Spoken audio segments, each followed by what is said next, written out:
Hello दोस्तों, स्वागत है आप सभी का आपके अपने YouTube channel M R world point में। ये आपका एसएससी जीडी के लिए प्रैक्टिस सेट नंबर 8 है, जो कि आपका मैथ का प्रैक्टिस सेट रहेगा। और इससे पहले के जो प्रैक्टिस सेट थे वो आपके चैनल पर डाले जा चुके हैं। उम्मीद है आपने देखे होंगे। तो चलिए शुरू करते हैं आपका प्रैक्टिस सेट नंबर 8। देखिए, पहला क्वेश्चन है। रोहित अपने अंतिम 5 पारियों में औसत 58 रन स्कोर किया। अंतिम 4 पारियों में रोहित का औसत स्कोर 42, 56, 72 और 40 है। इन 5 पारियों में पहले पारी में रोहित ने कितने रन स्कोर किए थे? ठीक है। तो देखिए, इसका जो तरीका होता है निकालने का, एक तरीका तो होता है कि 58 में 5 से गुणा कर दीजिए और इन सबको जोड़ के घटा दीजिए, तो आपको पहली पारी का रन का निकल आएगा। दूसरा तरीका क्या होता है? तो दूसरे तरीके में आपको कैलकुलेशन थोड़ी कम करनी पड़ेगी। हम मान लेते हैं कि जो आपका पूरा के जो औसत दे रखा है उतने ही रन उसने बनाए होंगे। तो देखिए, 58 से हम क्या करेंगे, इसका कंपेयर करेंगे। तो उसने पहली पारी में जो बनाए थे 42 रन बनाए, औसत से कितने कम बनाए, तो आप कहेंगे 58 में से 42 घटाएंगे, कितना बचेगा? -16। ठीक है, यानी कि 16 रन कम बनाए औसत से। दूसरी पारी में कितने कम बनाए, तो आप कहेंगे -2 कम बनाए। और तीसरी पारी में कितने ज़्यादा बनाए 58 से, तो आप कहेंगे 14 ज़्यादा बनाए। ठीक है। और चौथी पारी में कितने बनाए 40, यानी कि 58 से कितने कम बनाए, 18 कम बनाए। तो यदि हम कुल मिला के देखें तो कितने का अंतर आ रहा है, तो 16 और 2 18, 18 18 36, 36 में से 14 घटाएंगे तो 22, यानी कि -22 के हमारे कम पड़ गए है ना। 58 से कितना औसत कम आ रहा है, 22 कम आ रहा है। तो जो पहली पारी में रन बनाए होंगे वो कितने ज़्यादा बनाए होंगे, 58 तो उसने बनाए होंगे, और जो कमी पड़ रही है वो भी उसने पूरी की होगी। कुल मिला के कितने रन बनाए होंगे, तो 80 रन उसने बनाए होंगे पहली पारी में। ठीक है। तो इस तरीके से आप कैलकुलेशन करेंगे तो आपको कम समय लगेगा कैलकुलेट करने में। तो जो पहली पारी का रन होंगे वो कितना होगा, वो होगा आपका 80 रन। Option number 1। चलिए नेक्स्ट देखिए क्वेश्चन। एक कार्यालय में 70% कर्मचारी पुरुष है और 70% पुरुषों और 30% महिलाओं ने अनुज को मत दिया। अनुज को मत देने वाले लोगों का प्रतिशत बताइए, यानी अनुज को कितने परसेंट लोगों ने मत दिया था। देखिए, क्वेश्चन में बोला गया है कि कार्यालय में 70% पुरुष कर्मचारी हैं। मान लेते हैं टोटल जो कर्मचारी थे वो कितने थे, 100 थे। जिसमें से 70 कौन है, 70 आपके मेल हैं। और फिर तो फीमेल कितने बचे, तो फीमेल बचे आपके 30। आपको बोला 70% कर्मचारी क्या है, पुरुष है, तो 100 का 70% 70 ही होगा। यानी 70 कर्मचारी क्या है, मेल हैं। और 30 कर्मचारी क्या है, फीमेल हैं। ठीक है। अब जो पुरुष कर्मचारी हैं उसमें से भी 70% पुरुषों ने क्या है, वोट दिया है। तो 70 का 70% कितना हो जाएगा, 70 का 70% हो जाएगा आपका 49, है ना। 49, यानी 49% ने वोट दिया है। और कितनी महिलाओं ने वोट दिया है, 30% महिलाओं ने। तो 30 का 30% कितना हो जाएगा, आप कहेंगे 9 हो जाएगा। कितना हो जाएगा, 9, यानी 9 महिलाओं ने वोट दिया है और 49 पुरुषों ने वोट दिया है। तो कुल मिला के कितने लोगों ने वोट दिया है, तो 49 + 9, यानी कि कितना आ जाएगा, 49 + 9 यानी कि 58, यानी कि 58 लोगों ने वोट दिया है। पूछा है कितने प्रतिशत लोगों ने वोट दिया है, तो 58 100 का कितने परसेंट बनेगा, तो या तो आपको पता होना चाहिए 58 100 का 58% बनेगा, नहीं तो आप निकाल भी सकते हैं 58 कितने का, 100 का। परसेंटेज निकाल लेंगे, 100 से गुणा कर देंगे, तो 100 से 100 खत्म, कितना बचेगा 58%। ठीक है। कितने परसेंट लोगों ने वोट डाला है, 58% लोगों ने वोट डाला है। तीसरा क्वेश्चन देखिए। यदि 1/2 का 20 प्लस 1/4 का 28 माइनस 1/3 का x बराबर 10 है, तो x का मान ज्ञात कीजिए। तो देखिए, x का मान कैसे निकालेंगे। क्वेश्चन में बोला है कि 1/2 का 20, आपको पता है कि का मतलब क्या होता है, का मतलब होता है गुणा। तो इसको हम क्या ले सकते हैं, इसको ले सकते हैं हम 1/2 का की जब लिख देते हैं गुणा 20 प्लस 1/4 गुणा 28 माइनस के 1/3 और का की जब गुणा, और ये आपका x बराबर किसके है, 10 के। बस इसको सॉल्व करना है। तो देखिए, 2 से कटेगा 10 बार, 4 से कटेगा 7 बार, तो यहाँ बचेगा आपका 10, यहाँ बचेगा आपका 7, यहाँ कितना बचेगा, x/3 बराबर किसके है, 10 के। तो ये माइनस के x/3 को इधर ले जाते हैं, इसको हम कितना ले आते हैं इधर। तो देखिए, 10 और 7 17, माइनस के 10 हो जाएगा, ये वाला इधर आ जाएगा, तो ये वाला इधर जाएगा, तो x/3 हो जाएगा। कितना बचेगा, 7, 7 बराबर x/3, तो x बराबर कितना हो जाएगा, 7 या 21। एक्स की वैल्यू कितनी आ गई, 21 एक्स की वैल्यू आ गई। Option number 1। नेक्स्ट देखिए। दो संख्याएं 9:7 के अनुपात में है, यदि उनका मासापा 6 है तो उनका लासापा ज्ञात कीजिए। देखिए, क्वेश्चन है, दो संख्याएं 9:7 के अनुपात में है, यदि उनका मासापा 6 है तो उनका लासा ज्ञात करना है ना। ये क्वेश्चन दिया है आपको। तो लासा कैसे निकालते हैं, तो यदि दो संख्याएं आपको इस तरह से दे रखी हो कि इनमें आपस में कुछ भी कॉमन ना हो, या फिर दो संख्या अनुपात के रूप में दे रखी हो, तो उनका जो लासा होता है वो क्या होता है, 3। तो लासा जो होता है वो संख्याओं और मात्रा का गुणनफल होता है, यानी इनका जो लासा होगा वो क्या होगा, 9 × 7 × 6 कितना हो जाएगा आपका, 9×7 = 63, 63 इंटू 6 कितना हो जाएगा, 378। ठीक है, 9 × 7 63 होता है, 63 इंटू 6 कितना होता है, 378। नहीं भी पता है तो आप एक यूनिट डिजिट से निकाल सकते हैं। तो 6×7 = 42, 9×2 = 18, यानी इकाई अंक कितना आएगा, 8 आएगा, जो कि एक ही ऑप्शन में दिया हुआ है। ठीक है, इस तरह से आप कर सकते हैं। तो मैंने आपको क्या बताया कि यदि संख्या अनुपातिक रूप में दे रखी हो, या फिर ऐसी संख्या दे रखी हो जिनमें आपस में कुछ भी कॉमन ना हो सिवाय एक के, है ना, यानी सिवाय संख्या दे रखी हो, तो उनका जो लासा निकलता है वो क्या होता है, दोनों संख्या गुणनफल इंटू मासा। क्लियर, तीनों का गुणा किसके बराबर होगा, उनके लासा के बराबर होगा। Clear, option number 3। चलिए नेक्स्ट देखते हैं। क्वेश्चन दिया है, ए और बी एक कार्य को 8 दिनों में पूरा कर सकते हैं, वहीं बी और सी 24 दिनों में, और सी और ए, देखिए नेक्स्ट पेज पर दे रखा, दिखाता हूँ मैं आपको। सी और ए कितने दिन में कर रहे हैं, तो 8 सही 4/7 दिनों में कर सकते हैं, तो अकेला सी उसे कितने दिन में कर देगा। देखिए तीनों का दिया था, किस किस का दिया था, तो ए और बी का दिया था। ए और बी कितने दिन में कर रहे थे, 8 दिन में। बी और सी कितने दिन में कर रहे थे, तो बी और सी कर रहे थे 24 दिन में। और सी और ए कितने दिन में कर रहे हैं, तो ये कर रहे हैं आपके 60 यानी 856 और 7 60 दिन में कर रहे हैं। ठीक है, तो हम क्या करते हैं इस तरह के सवालों में कि जो समय दे रखा होता है उसका एलसीएम लेते हैं, जो कि कुल काम के बराबर होता है। ठीक है, तो सॉल्व कर लेते हैं इसे। तो 8, 24 और 60/7 का जो एलसीएम होगा वो कितना होगा, वो होगा आपका 120। एलसीएम कैसे निकालते हैं, तो मैंने आपको ट्रिक बताई हुई है अलग अलग चैप्टर में, अलग अलग वीडियो में, तो आप उसको देख सकते हैं आराम से। ठीक है, तो कुल काम कितना हो गया, 120 कुल काम हो गया, जिसको ए और बी 8 दिन में पूरा काम कर देते हैं 120। तो एक दिन में कितना करते होंगे, 120/8 यानी कि 15 यूनिट करते होंगे। ऐसे ये कितना करता होगा, 5 यूनिट। ऐसे ये कितना करता होगा, 14 यूनिट। ठीक है, क्योंकि 120 में 60/7 से भाग करेंगे तो 2×7 = 14, 14 आएगा।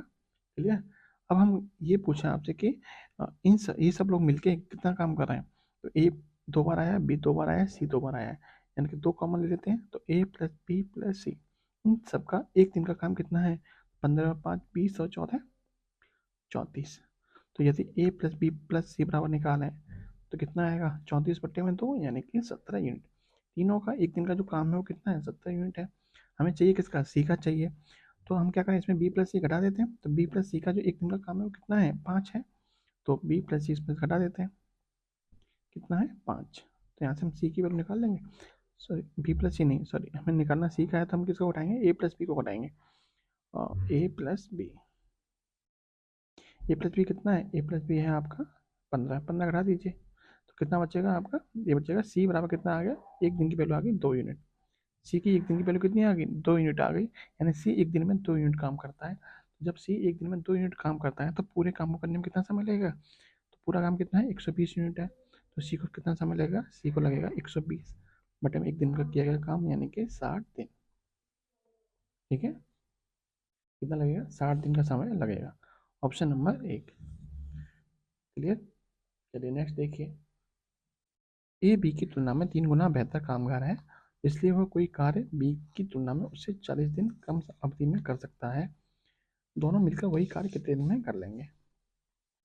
देखिए ए और बी दो व्यक्ति हैं, ए और बी क्या है, दो व्यक्ति हैं, और इनके ए क्या है, ए बी की तुलना में 3 गुना बेहतर कार्य का कामगार है। इसका मतलब क्या होता है, बेहतर कामगार का मतलब क्या है, वो जब यदि बी एक काम कर रहा है तो वो सॉरी ए कितना काम करेगा, 3 काम करेगा, यानी इसका 3 गुना काम कर रहा है।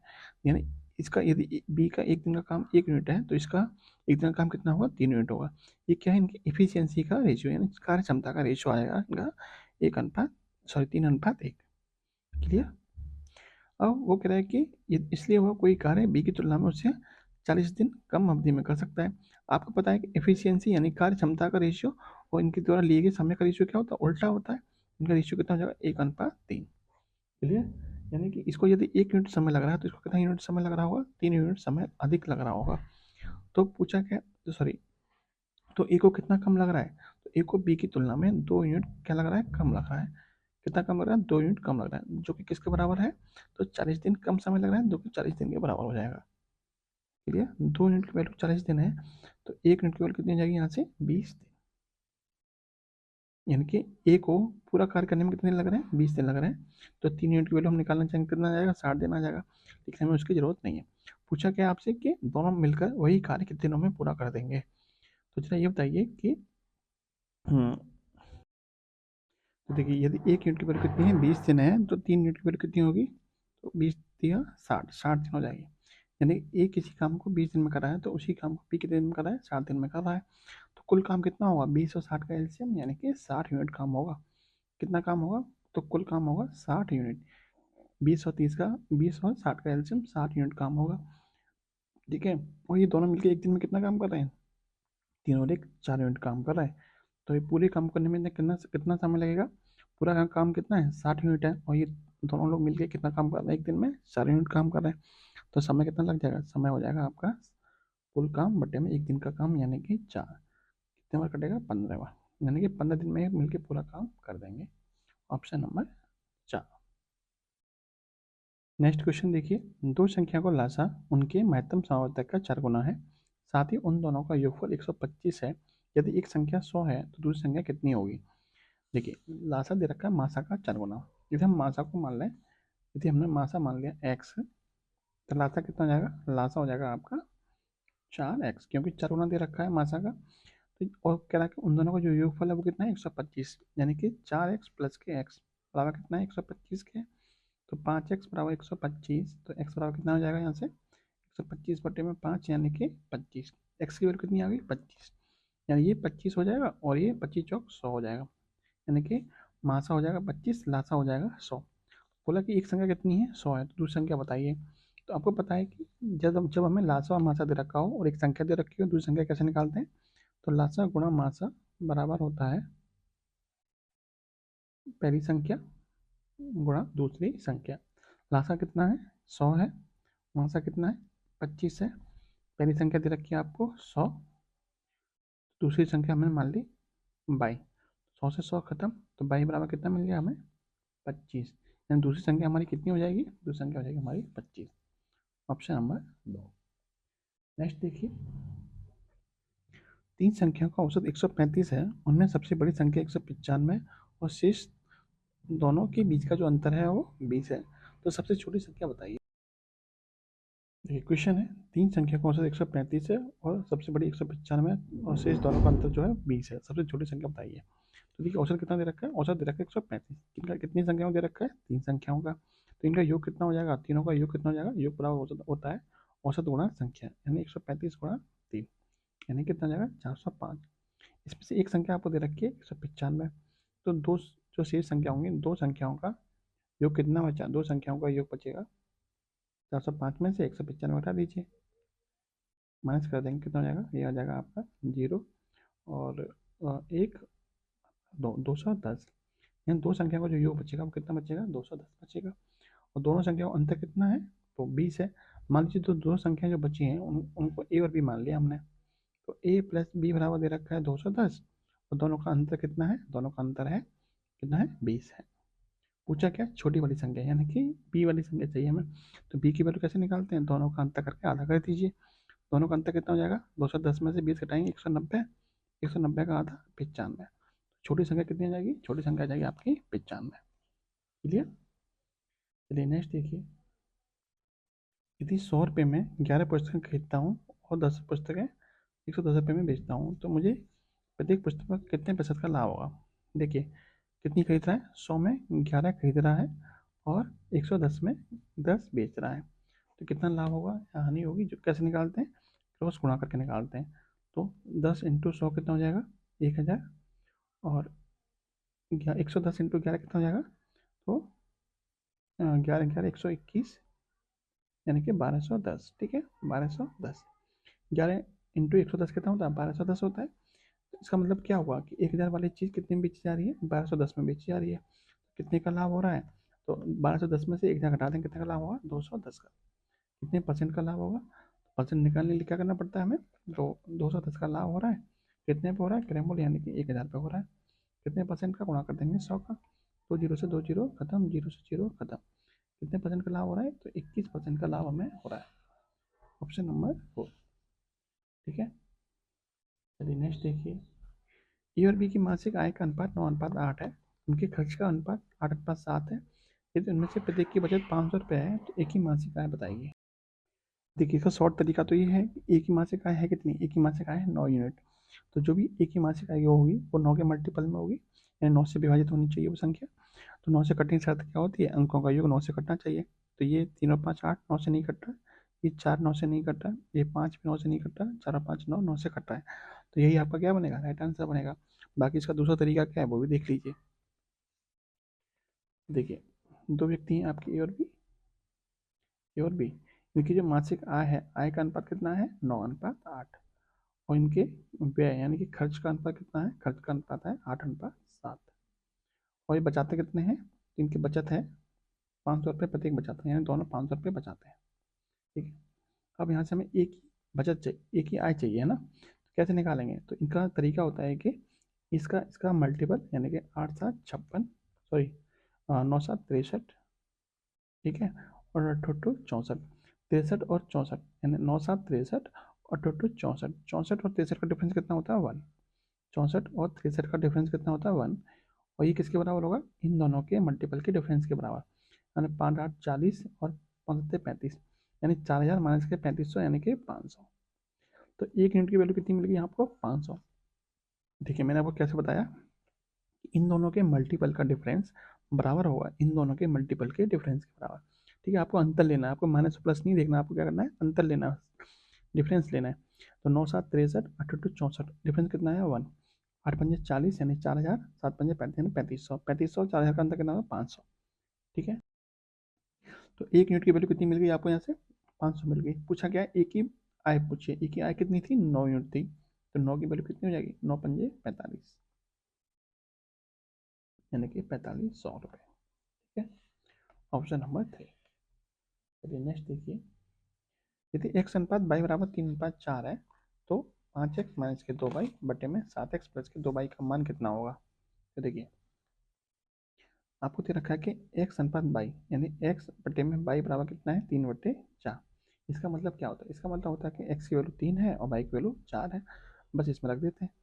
तो ये कितना है, ये है आपका 5x माइनस के 2y बटे में 7x प्लस के 2y। ठीक है, x की कितना रखना है, x की रखना है 3, 5×3 माइनस के 2× के रखना है आपको 4।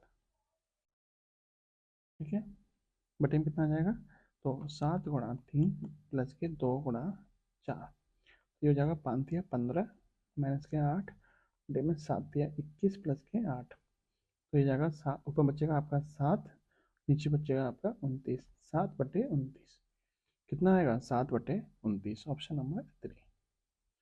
नेक्स्ट क्वेश्चन देखते हैं। देखिए क्वेश्चन है, एक गोलक और एक घन की सतह का क्षेत्रफल एक समान है, यानी गोला और जो घन है दोनों की सतह का क्षेत्रफल क्या है, एक समान है। तदनुसार उस गोलक और घन के आयतन का अनुपात बताइए। आयतन का अनुपात निकालना है। तो देखिए मानते जो गोला है उसकी त्रिज्या कितनी है आर है, तो गोले की सतह का क्षेत्रफल कितना होता है 4πr²। ठीक है, और जो घन है उसकी भुजा कितनी है, मान लेते हैं ए है, तो घन के सॉरी घन की क्या है, सतह का क्षेत्रफल कितना होता है 6a²। ठीक है, ए क्या है, ए आपकी घन की भुजा है और आर क्या है, गोले की त्रिज्या है। ये दोनों क्या दे रखे हैं आपको, समान दे रखे हैं, बराबर बराबर दे रखे हैं, तो यहाँ से कुछ संबंध निकल सकता है। तो देखिए पहले ऑप्शन चेक करते हैं कि पाई के रूप में दे रखा है, इसका मतलब है पाई की वैल्यू नहीं रखनी। ठीक है, तो ये हो जाएगा आपका आर अपॉन में ए, सॉरी r² अपॉन में a² बराबर हो जाएगा, इधर बचेगा 6 और ये 4 पाई जाएगा इधर। ठीक है, तो यहाँ से r अपॉन ए की वैल्यू कितनी आ गई, r अपॉन ए की वैल्यू मिल जाएगी अंडर में 6/4 पाई। ठीक है, यानी ये हमें वैल्यू मिल गई। अब हमें पूछा इनके आयतन का अनुपात पूछा है, तो आपको पता है इनका आयतन कितना होता है, गोले का आयतन होता है 4/3 πr³ और ये दोनों का अनुपात पूछा है तो बटे में कर दीजिए घन का आयतन। घन का आयतन क्या होता है e⁻3। क्लियर, आप बस इसको सॉल्व करना है। तो देखिए 4/3 तो ऐसे रहने दीजिए, पाई को ऐसे रहने दीजिए, और यहाँ से आपको मिल जाएगा r³ बटे में a³। ठीक है, अब देखिए 4/3 पाई और इसको मिल सकते हैं r/3। देख सकते हैं, कोई दिक्कत नहीं है। अब आर अपॉन ए की वैल्यू कितनी दे रखी है, अंडर रूट में 6/4 पाई। ठीक है, बस वैल्यू रख देते हैं इसमें। तो ये हो जाएगा आपका 4/3 पाई गुणा अंडर रूट में कितना है, अंडर रूट में 6/4 पाई की का होल क्यूब। ठीक है, इसको आगे सॉल्व करते हैं। तो देखिए, पावर 3 है तो इसमें से एक तो बाहर आ जाएगा, यानी कि 4/3 पाई और गुणा 6/4 पाई बाहर आ जाएगा, और एक अंडर रूट में 6/4 पाई फिर भी रह जाएगा अंदर। ठीक है, इसको सॉल्व करते हैं। तो 4 पाई से 4 पाई खत्म, 3 से कटेगा 2 बार। ठीक है, दो बाहर बचा 2, अंदर कितना बचा, अंडर रूट में 6/4 पाई। इसको सॉल्व करके देखते हैं थोड़ा। तो ये हो जाएगा, 2 से कटेगा 2 बार, 2 से कटेगा 3 बार, तो ऊपर बचा 3 और बट्टे में कितना बचा 2, अंडर रूट में पाई, सॉरी 2 पाई। क्लियर। अब देखिए, यदि हम दो जो बाहर है इसको यदि हम अंदर ले जाएं तो इसको हमें वर्ग के रूप में ले जाना पड़ेगा। तो ये हो जाएगा आपका 3 × 2 का वर्ग, यानी कि 4/2 पाई। 2 से कटेगा 2 बार, तो ऊपर बचेगा आपका अंडर रूट में 6/पाई। इसको हम लिख सकते हैं अंडर रूट 6/पाई। तो दोनों का अनुपात कितना निकल के आया अंत में, दो अनुपात निकल के आया अंडर रूट में, सॉरी अनुपात निकल के आया आपका √6/√5। ठीक है, ये आपका फाइनल आंसर होगा, √6/√5, ऑप्शन नंबर 2। क्वेश्चन है, एक बिल में 35% छूट देने पर और 2 बार क्रमबद्ध 20% की छूट देने पर 22 रुपये का अंतर आता है, तदनुसार उस बिल की राशि कितनी होगी। तो देखिए, एक छूट दी जाती है आपकी 35% की और 2 बार छूट दी जाती है आपकी 20% की। तो यदि आपको ये पता है कि जो 2 बार छूट दी जाती है 20% की, वो एकल किस छूट के बराबर होगी, यानी दोनों छूटें मिला के एक छूट किस के बराबर होगी। तो इसका तरीका होता है, फॉर्मूला होता है, क्या होता है कि दोनों को जोड़ लीजिए, यानी x + y माइनस के XY अपॉन में 100, ये फॉर्मूला होता है। क्योंकि दोनों ही कंडीशन में x और y दोनों सेम है, तो 20 और 20 रहेगा, तो बटे में 100 आ जाएगा। तो ये हो जाएगा आपका 20 और 20 40 माइनस के 4, यानी कि 36% के बराबर है। यानी जो 20% की दो छूटें दी जा रही है वो एकल रूप में 36% के बराबर है। तो एक छूट माने तो कितने परसेंट की दी जा रही है, 36% की, और एक छूट दी जा रही है 35% की, जिसकी वजह से अंतर कितने का आ रहा है, तो 22 रुपये का अंतर आ रहा है। यानी एक छूट आपकी 35% की हो गई, एक छूट होगी आपकी 36% की। तो अंतर कितने परसेंट का आया, तो आप कहेंगे 1% का अंतर है, जिसकी वजह से रुपये में कितने का अंतर आ रहा है, 22 रुपये का अंतर आ रहा है। यानी कि 1% की जो वैल्यू है वो 22 रुपये के बराबर है। तो आपसे पूछिए, क्या राशि पूछिए, राशि कितने में होती है, 100% होती है अपने आप में। तो 100% की वैल्यू कितनी हो जाएगी, इसका 100 गुना, तो इसका भी 100 गुना कर दीजिए, 2200 रुपये। यानी वो राशि कितने रुपये होगी, तो 2200 रुपये वो राशि होगी, ऑप्शन नंबर 4। तो नेक्स्ट देखिए, एक आयत की भुजा की माप लेते समय उसकी एक भुजा 5% अधिक माप ली जाती है और दूसरी भुजा 2% कम, तदनुसार उसके क्षेत्रफल मापने में उसकी त्रुटि ज्ञात कीजिए। देखिए, ये क्वेश्चन है आपका कि आयत का जो क्षेत्रफल था पहले उसकी भुजा में एक भुजा 5% बढ़ा दी जाती है और दूसरी भुजा 2% कम कर दी जाती है, तो क्षेत्रफल में कितना अंतर आएगा। तो आपको पता है 5% का जो फ्रैक्शन रूप होता है कितना होता है, 1/20 होता है, और जो 2% का होता है वो 1/50 होता है। ठीक है, 2% की कमी हो रही है और 5% क्या हो रही है, वृद्धि हो रही है। तो यदि मान लें कि पहले जो भुजा वो कितनी थी, 20 थी, तो अब भुजा कितनी हो गई, अब भुजा हो गई आपकी 1 बढ़ गई, यानी कि 21 हो गई। यदि पहले भुजा आपकी 50 थी तो अब 1 की कमी हो गई, कितनी हो गई, तो हो गई आपकी 49। ठीक है, आपको बताएं आयत का क्षेत्रफल क्या होता है, लंबाई गुणा चौड़ाई, लंबाई गुणा चौड़ाई। यानी यदि पहले क्षेत्रफल 50 × 20 यानी कि 1000 था, तो अब क्षेत्रफल कितना हो गया, 21 × 49, यानी कि 49 से 49, 49 दूनी 98, यानी 102, यानी कि 1029 हो गया। यानी अब क्षेत्रफल में कितनी वृद्धि हुई, तो 1000 से 1029 हो रहा है, वृद्धि कितनी हो रही है, 29 की वृद्धि हो रही है। कितने परसेंट की वृद्धि हो गई, तो प्रतिशत वृद्धि निकालते हैं, कैसे निकालते हैं, तो जो वृद्धि हुई है वो और बटे में ओरिजिनल क्षेत्रफल यानी कि 1000 को गुणा कर दीजिए 100 का, जो 2 जीरो से 2 जीरो खत्म, 29/10 का मतलब कितना होता है, 2.9। कितने परसेंट की वृद्धि हुई है, तो 2.9% की वृद्धि हुई है। ठीक है, चलिए नेक्स्ट देखिए। तो क्वेश्चन दिया है, एक समबाहु त्रिभुज और एक समषट्भुज का परिमाप एक समान है, तदनुसार उस त्रिभुज तथा षट्भुज के क्षेत्रफलों का अनुपात कितना होगा। यानी दोनों के अनुपात, क्षेत्रफलों का अनुपात बताना है। तो देखिए, समबाहु त्रिभुज का परिमाप कितना होता है, यदि हम समबाहु त्रिभुज की भुजा को मान लें, तो ये मान लें, ये समबाहु त्रिभुज की भुजा कितनी मान लें, ए, और दोनों का परिमाप क्या है, समान है। तो देखिए, समबाहु त्रिभुज और समषट्भुज में परिमाप समान है, यानी कि 3a, समबाहु त्रिभुज की परिमाप कितनी होती है? 3a होती है। और समचतुर्भुज की परिमाप कितनी होती है? 6a होती है। कितनी होती है? 6a होती है। 6a, यानी समचतुर्भुज की भुजावानी मैंने कैपिटल ए मानी है और समबाहु त्रिभुज की स्मॉल ए मानी है। तो यहाँ से आपको क्या संबंध मिलेगा? यहाँ से स्मॉल ए अपॉन में कैपिटल ए बराबर मिल जाएगा 3 से कटेगा 2 बार, यानी कि 2/1। ठीक है, यानी कि जो समबाहु त्रिभुज है उसकी भुजा 2 यूनिट है, तो समचतुर्भुज की भुजा कितनी है? 1 यूनिट है। ठीक है, अब दोनों के क्षेत्रफल का अनुपात पूछा है, तो आपको पता है समबाहु त्रिभुज का क्षेत्रफल कितना होता है? समबाहु त्रिभुज का क्षेत्रफल होता है रूट 3/4 इंटू भुजा का स्क्वायर। ठीक है, और समचतुर्भुज का क्षेत्रफल कितना होता है? तो समषटभुज का क्षेत्रफल होता है षटभुज का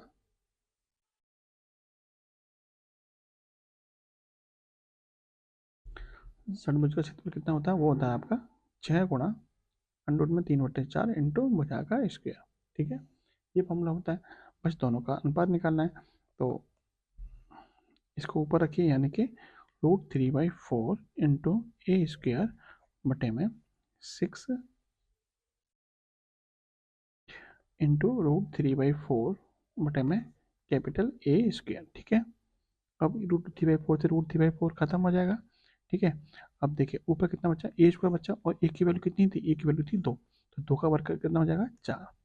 ठीक है, बटे में नीचे कितना बचा? 6 गुणा capital A square. Capital A की वैल्यू कितनी है? 1 है, तो ये हो जाएगा आपका 1। ठीक है, तो ये कितना हो जाएगा आपका? 4/6। और 4/6 का मतलब कितना होता है? 2/3। और 2/3 का मतलब उनका जो क्षेत्रफल का रेशियो निकलेगा वो कितना निकल आएगा? 2:3। 2:3। ठीक है, ऑप्शन नंबर 2। चलिए नेक्स्ट देखिए,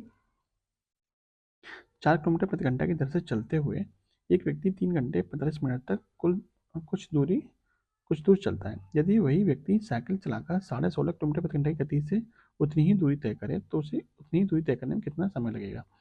समय पूछा है, यानी जो पहला व्यक्ति है वो 4 किलोमीटर प्रति घंटे की गति से ज़्यादा है और 3.25 घंटे यानी 3 घंटे 45 मिनट चलता है, तो कितनी दूरी तय कर दी होगी उसने? यानी कि 3 घंटे 45 मिनट में उसने कितनी दूरी तय कर दी होगी? तो आपको पता है कि दूरी का फॉर्मूला क्या होता है? दूरी बराबर होता है 4 गुणा समय।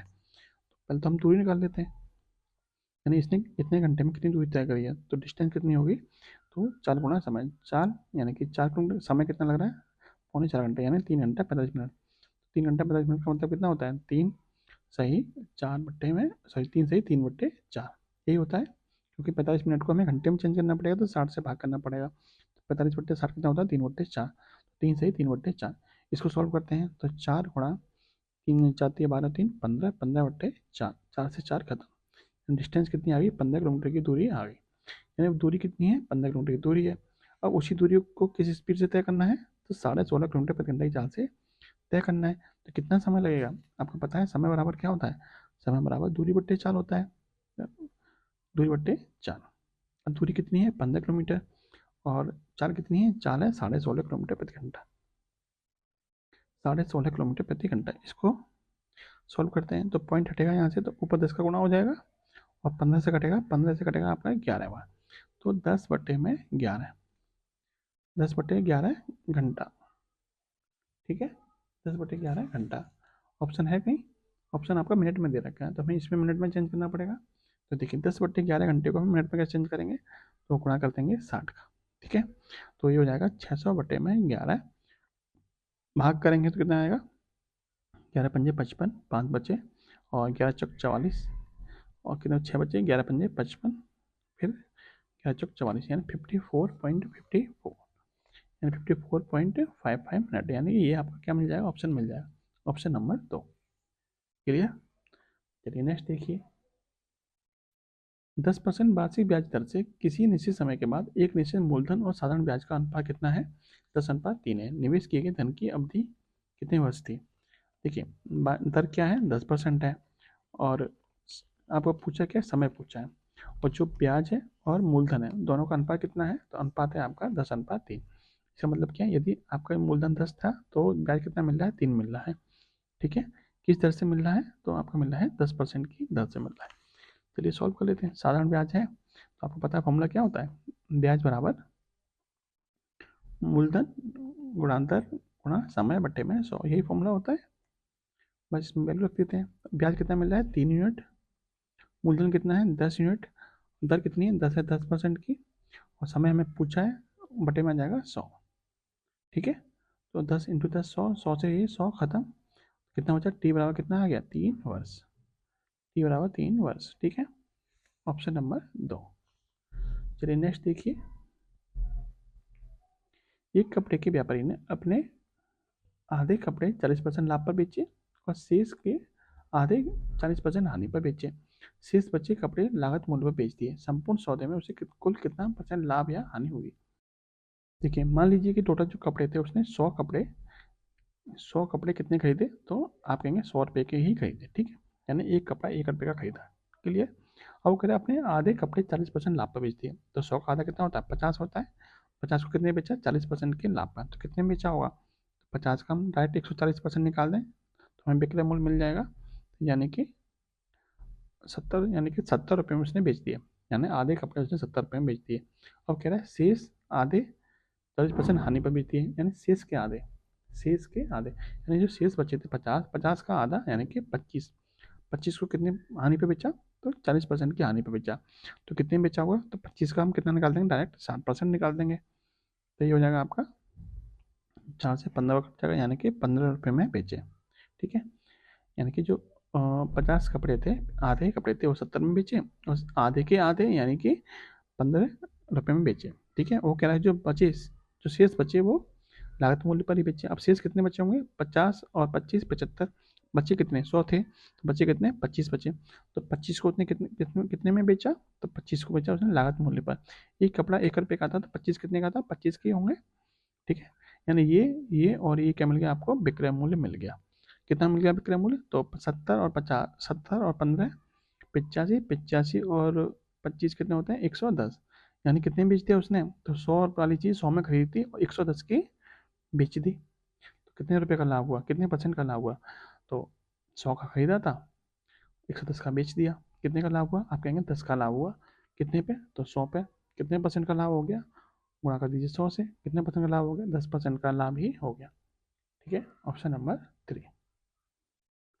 क्लियर। चलिए नेक्स्ट देखिए, क्वेश्चन देखिए, एक परीक्षा में 1100 लड़कों और 900 लड़कियों ने भाग लिया।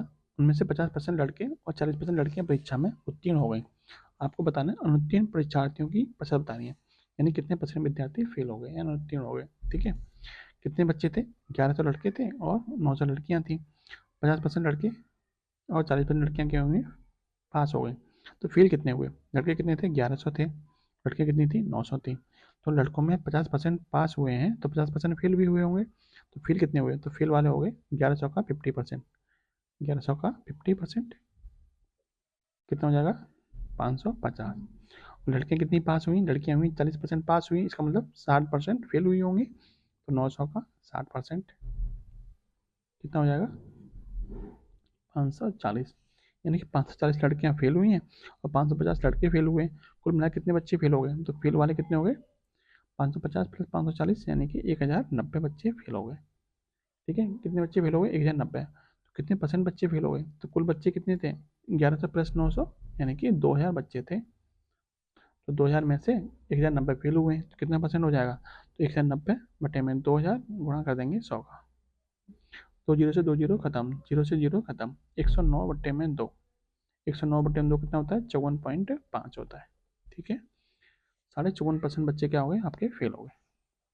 ठीक, और ये है लास्ट क्वेश्चन इस वीडियो का। तो वीडियो अच्छी लग रही हो तो लाइक और शेयर करना मत भूलिएगा।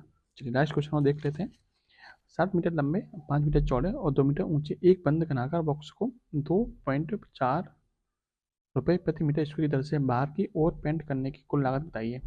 बाहर की ओर पेंट करने का मतलब क्या होता है कि बाहर की सतही क्षेत्रफल निकालना है आपको, तो सतही क्षेत्रफल में हम 2.4 से गुणा कर देंगे, हमारा कुल लागत निकल के आ जाएगी। वही है किस आकार का, घनाभ का आकार का। तो आपको पता है घनाभ का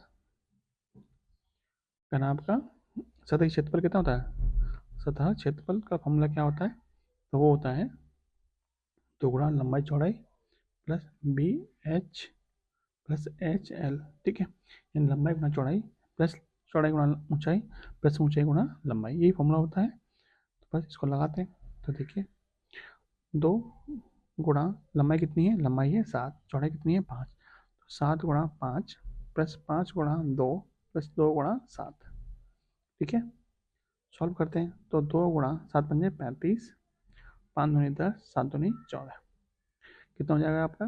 तो 2 × 35 × 10 45 और 14 59। ठीक है, 59 × 2 = 118 है। ठीक है, या इतने मीटर स्क्वायर, इतने मीटर स्क्वायर क्या मिल गया आपको? क्षेत्रफल मिल गया। 118 मीटर स्क्वायर क्या मिल गया आपको? क्षेत्रफल मिल गया। पूछा क्या? इसका लागत पूछिए, और 1 मीटर स्क्वायर का रुपया कितना लग रहा है? 2.4 रुपये मिल रहा है। तो 118 का खर्चा कितना हो जाएगा? 1 मीटर स्क्वायर खर्चा कितना है? 2.4 रुपीज़। तो इस पूरे खर्चा कितना आ जाएगा? तो गुणा कर दीजिए 2.4 से, पॉइंट हटेगा, पट्टी में कितना आ जाएगा? 10 आ जाएगा। ठीक है, अब गुणा करते हैं। तो 24 से गुणा करिए। 24 अट्ठे कितने होते हैं? तो 24 अट्ठे होते हैं 192। 192, 192 के 2 हासिल के 19, 24 से कम 24 और 19 43, हासिल के 4, 24 से कम 24 और 4 28, बटे में कितना है? 10। 10 से भाग कर दें, कितना आएगा? 283.2। ठीक है, यानी 283 पॉइंट समथिंग रुपया आपका क्या मिल जाएगा? आपका कुल खर्चा आ जाएगा। Option number 3। ये था आज का प्रैक्टिस सेट नंबर 8। वीडियो अच्छी लगी हो तो लाइक और शेयर करना मत भूलिएगा। यदि आपको कोई सजेशन भी देना है तो भी दे सकते हैं। जय हिंद, जय भारत।